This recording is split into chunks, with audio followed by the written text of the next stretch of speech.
Dear students, हम पढ़ रहे हैं कक्षा 9 हिंदी कृतिका दूसरा पाठ मेरे संग की औरतें। ये पाठ मृदुला गर्ग के द्वारा लिखा गया है, जिसमें उन्होंने विभिन्न चीज़ों को याद करके लिखा है, याद करके बताया है कि उनके जीवन में कौन कौन सी औरतें आई और उनकी क्या क्या विशेषताएं हैं। तो सबसे पहले वो अपनी नानी से शुरू कर रही हैं। देखिएगा, मेरी एक नानी थी। जाहिर है से तात्पर्य है कि ये स्पष्ट है, नानी सभी की होती है, पर मैंने उन्हें कभी देखा नहीं। मेरी माँ की शादी होने से पहले ही उनकी मृत्यु हो गई थी। शायद नानी से कहानी न सुन पाने के कारण बाद में हम 3 बहनों को खुद कहानियाँ कहनी पड़ी। यहाँ पर ये कहना चाह रही है कि ये तीनों बहनें जो है आगे जाकर के लेखिकाएँ बन गई, कहानियाँ लिखी। नानी से कहानी भले न सुनी हो, नानी की कहानी जरूर सुनी और बहुत बाद में जाकर उसका असली मर्म समझ में आया। मर्म मतलब रहस्य, सीक्रेट। पहले इतना ही जाना कि मेरी नानी पारंपरिक अनपढ़ पर्दानशी औरत थी। पारंपरिक मतलब जो पुराने विचारों वाली हों, अनपढ़ जिनको पढ़ना लिखना आए, पर्दानशी जो पर्दे में रहती होंगी, जिनके पति शादी के तुरंत बाद उन्हें छोड़कर बैरिस्ट्री पढ़ने विलायत चले गए थे। बैरिस्ट्री मतलब वकालत। कैम्ब्रिज विश्वविद्यालय से डिग्री लेकर जब वे लौटे और विलायती रीति रिवाज के संग जिंदगी बसर करने लगे तो नानी के अपने रहन सहन पर उसका कोई असर नहीं पड़ा। अर्थात नानी फिर भी नहीं बदली, नानी जैसी थी वैसी ही रही। न उन्होंने अपनी किसी इच्छा, आकांक्षा या पसंद नापसंद का इजहार पति पर कभी किया। इजहार करना मतलब बोलना, बोल के बताना कि भाई मेरी इच्छा है, मुझे ऐसा करना है, मुझे ये पसंद है, मुझे ये पसंद नहीं है। इस तरह की कोई बात नानी ने कभी अपने पति को नहीं कही। ये सब कौन बता रहा है? ये लेखिका बता रही हैं। अगले पेज पे चलते हैं। पर जब कम उम्र में नानी ने खुद को मौत के करीब पाया, अर्थात जब उनको लगा कि मैं मरने वाली हूँ, तो 15 वर्षीय इकलौती बेटी यानी मेरी माँ, यानी लेखिका की माँ की शादी की फिक्र ने इतना डराया कि वे एकदम मुंहजोर हो गई। मुंहजोर हो उठी मतलब बहुत ज़्यादा बोलने लगी।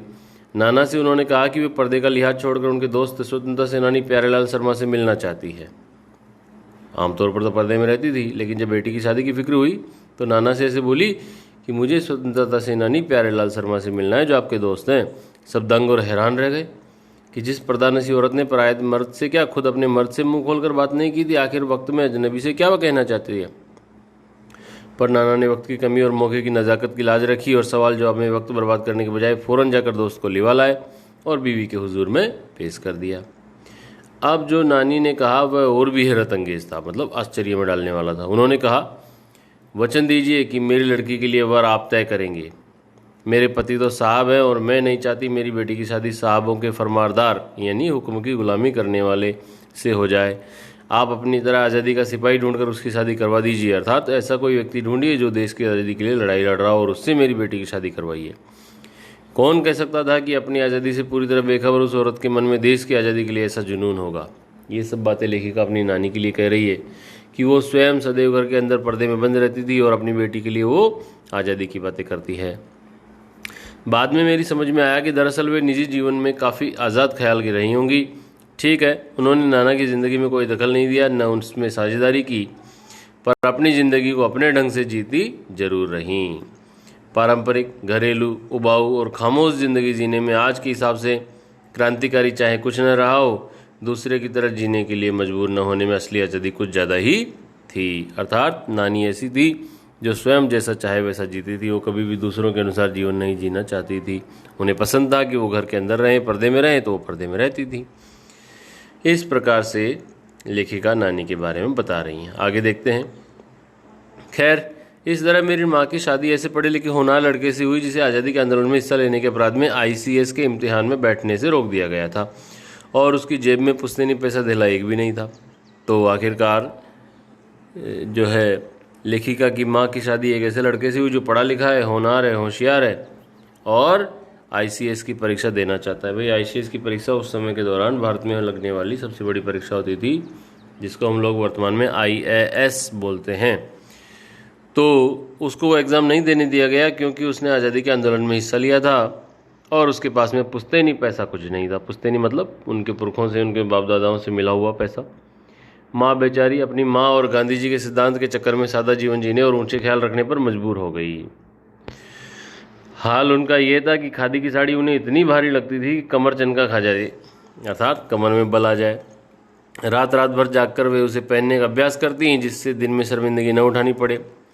वे कुछ ऐसी नाजुक थी कि उन्हें देखकर उनकी सास यानी मेरी दादी ने कहा था कि हमारी बहू तो ऐसी है कि धोई पहुंची और छीके पे टांग दी। गनीमत यही थी कि किसी ने उन्हें छीके पर से उतारने की पेशकश नहीं की, अर्थात किसी ने यह नहीं कहा कि इसको उतारो और घर के काम पे लगाओ। बस वो तो घर में रही और ऐसे रही कि मानो कोई सजाने का, घर को सजाने का कोई सामान होगा जिसको हम आराम से घर में सुरक्षित रखते हैं। क्यों नहीं की? उसकी दो वजहें थी। पहली यही कि हिंदुस्तान के तमाम बाशिंदों की तरह उनके ससुराल वाले भी साहबों से खासे अभिभूत थे और मेरे नाना पक्के साहब माने जाते थे। नाना तो पक्के साहब थे और इधर भारत के लोग जो हैं वो साहबों के अभिभूत होते हैं, साहबों के गुलाम होते हैं। बस जात से भी हिंदुस्तानी थे, बाकी चेहरे मोरे, रंग ढंग, पढ़ाई लिखाई सब में अंग्रेज थे। ये सब लेखिका अपने नाना के बारे में कह रही है। मजे की बात यह थी कि हमारे देश में आज़ादी की जंग लड़ने वाले ही अंग्रेजों के सबसे बड़े प्रशंसक थे। गांधी, नेहरू हों या मेरे पिताजी के घर वाले, भले लड़का आज़ादी की लड़ाई लड़ते जेब खाली और शोहरत से करता रहे, दबदबा उसके साहबी ससुर का ही था, अर्थात मेरे नाना का। एक आन बान शान वाले साहब ने उनके सिरफिरे लड़के को अपनी नाजुक जान लड़की सौंपी। उससे रोमांचक क्या कोई परी कथा होती? अर्थात ये तो परियों की कहानियों से भी रोमांचक बात थी कि एक इतना बड़ा साहब, इतना बड़ा अधिकारी, वो अपनी बेटी एक ऐसे व्यक्ति से की शादी एक ऐसे व्यक्ति से कर दे जो देश के लिए आज़ादी की लड़ाई लड़ रहा हो, जिसकी जेब में एक पैसा भी नहीं है। नानी की सनक भरी आखिरी ख्वाहिश और नाना की रजामंदी वे रोमांचक उपकथाएं थी जो कहानी के तिलिस्म को और गाढ़ा बना चुकी थी। अर्थात नानी ने ये सनक भरी, सनक मतलब होता है किसी भी प्रकार के बात को मनवाने के लिए जिद कर लेना आदि, और नाना ने अपनी रजामंदी दे दी। ये जो कहानी कहाँ है कि नानी ने सनक क्यों रखी और नाना ने आखिर रजामंदी यानी सहमति क्यों दी, ये बड़ी ही रोमांचक कथाएं हैं और ये उस कहानी के तिलिस्म को, उस कहानी के जादू को और भी ज़्यादा गाढ़ा बना देती है। दूसरी वजह माँ की अपनी शख्सियत थी, अर्थात माँ बड़ी ही विशेष थी। उनमें खूबसूरती, नज़ाकत, गैर दुनियादारी के साथ ईमानदारी और निष्पक्षता कुछ इस तरह घुली मिली थी कि वे परी जात से कम जादुई नहीं मालूम पड़ती थी। अर्थात माँ भी एकदम परियों जैसी ही लगती थी। उनमें ठोस काम करवाने की कोई सोच भी नहीं सकता था। हाँ, हर ठोस और हवाई काम के लिए उनकी जवानी राय जरूर मांगी जाती थी और पत्थर की लकीर की तरह निभाई भी जाती थी। अर्थात लेखिका कह रही है कि मेरी माँ से कोई भी बड़ा काम, भारी काम नहीं करवाया जाता था जिसमें शारीरिक श्रम की जरूरत पड़े, लेकिन हर उस शारीरिक श्रम वाले काम में मेरी माँ से मदद जरूर ली जाती थी, राय जरूर ली जाती थी और माँ की ही राय मानी भी जाती थी, क्योंकि वो पढ़ी लिखी और समझदार थी, ईमानदार थी, निष्पक्ष थी। आगे देखिएगा, पत्थर की लकीर अर्थात जो कभी मिटे नहीं, एक बार जो कहा गया वैसा ही किया जाए। आगे देखिए, मैंने अपनी दादी को कई बार कहते सुना था, हम हाथी पे हल न जुतवाया करते, हम पे बैल हैं। हाथी पे हल नहीं जुतवाएंगे, हम पे बैल है, मतलब हमारे पास में बैल है। तो यहाँ पर हाथी जो है वो लेखिका की माँ को कहा गया है, ये आप ध्यान रखिएगा, क्योंकि हाथी जो होता है वो एक बड़ा और ताकतवर जानवर है, लेकिन इसका मतलब ये नहीं है कि वो हल चलाए, वो किसी और काम के लिए, शान और शौकत के लिए, सवारी करने के लिए ही हो सकता है। बचपन में मुझे इस जुमले का भावार्थ समझ में आ गया था जब देखा कि हम बच्चों की ममतालू परवरिश के मामले में माँ के सिवा घर के सभी प्राणी मुस्तैद रहते थे। दादी और उनकी जिठानियाँ ही नहीं, खुद मर्दजात पिताजी भी हमारे परवरिश करने में लगे रहते थे। माँ को ये सारे काम नहीं करवाए जाते थे क्योंकि उनसे होते ही नहीं थे। पर ठोस काम न करने का मतलब ये नहीं था कि माँ को आज़ादी का जुनून कम था, वह भरपूर था और अपने तरीके से वे उसे भरपूर निभाती थी। जाहिर है कि जब जुनून आज़ादी का हो तो उसे निभानी भी आज़ादी से चाहिए। जिस तिस से पूछकर उसके तरीके से नहीं, खुद अपने तरीके से वो आज़ादी निभाती थी। देखिएगा कैसे, हमने अपनी माँ को कभी भारतीय माँ जैसा नहीं पाया, न उन्होंने हमें कभी लाड़ लड़ाया, न हमारे लिए खाना पकाया और न अच्छी पत्नी बहू होने की सीख दी। कुछ अपनी बीमारी के चलते भी वो गरबा नहीं संभाल पाती थी, पर उसमें ज़्यादा हाथ उनकी अरुचि का था, अर्थात उनको रुचि नहीं थी, घर के कामों में इंटरेस्ट नहीं था। उनका ज़्यादा वक्त किताबें पढ़ने में बीतता था, बाकी वक्त साहित्य चर्चा में या संगीत सुनने में, और वे ये सब बिस्तर पर लेटे लेटे ही किया करती थी। फिर भी जैसा मैंने पहले कहा था, हमारे परंपरागत दादा दादी या उनकी ससुराल के अन्य सदस्य उन्हें न नाम धरते थे और न उनसे आम औरत की तरह होने की अपेक्षा करते थे। उन्हें न नाम धरते थे, अर्थात न तो उनको पुकारते थे कि ये काम करो, और न ही उनसे ऐसी उम्मीद रखते थे कि भाई ये और आम औरतों की तरह घर का काम करें। उनमें सबकी इतनी श्रद्धा क्यों थी जबकि वह पत्नी, माँ और बहू के किसी प्रचलित कर्तव्य का पालन नहीं करती थी? ये प्रश्न है लेखिका ने पूछा है। कि भाई न तो वो घर की पत्नी की तरह काम करती, न माँ की तरह काम करती और न ही बहू की तरह घर का काम करती थी, फिर भी सब लोगों में इतनी श्रद्धा उनके प्रति क्यों थी? उसका जवाब देखिएगा, साहबी खानदान के रौब के अलावा मेरी समझ में 2 और कारण। पहला कारण तो साहबी खानदान का रौब है, क्योंकि उनके पिताजी जो थे वो बड़े साहब थे। 2 कारण और क्या हैं? वे कभी झूठ नहीं बोलती थी, और दूसरा, वे एक की गोपनीय बात को दूसरों पर जाहिर नहीं होने देती थी। किसी से कोई सीक्रेट बात की तो फिर वो किसी और को बताती नहीं थी, ये उनकी विशेषता थी, और झूठ नहीं बोलती थी। पहले के कारण उन्हें घर वालों का आदर मिला हुआ था। कौन सा कारण? कि वो झूठ नहीं बोलती, उसके कारण घर वाले उनको बड़ा सम्मान देते थे। और दूसरे के कारण बाहर वालों की दोस्ती। बाहर वाले कोई भी व्यक्ति आते, उनको कोई भी बात बताते, वो किसी को कहेगी नहीं, ये पक्का था, इसीलिए उनको घर में बहुत सम्मान था। दोस्त वे हमारी भी थी। माँ की भूमिका हमारे पिता बखूबी निभा देते थे, अर्थात हमारे माँ के लिए जिस भी काम होने चाहिए वो हमारे पिता करते थे, और माँ जो थी वो हमारी दोस्त थी। मुझे याद है बचपन में भी हमारे घर में किसी की चिट्ठी आने पर कोई उससे ये नहीं पूछता था कि उसमें क्या लिखा है, भले ही वह एक बहन की दूसरी के नाम क्यों ना हो, और माँ ये जानने को बेहाल हो कि बीमारी से उभरी या नहीं। छोटे से घर में 6 बच्चों के साथ सास ससुर आदि के रहते हुए भी हर व्यक्ति को अपना निजत्व यानी अपनी पर्सनल लाइफ बनाए रखने की छूट थी। इसी निजत्व बनाए रखने की छूट का फ़ायदा उठाकर हम 3 बहनें और छोटा भाई लेखन के हवाले हो गए, अर्थात हम लोग लेखक बन गए।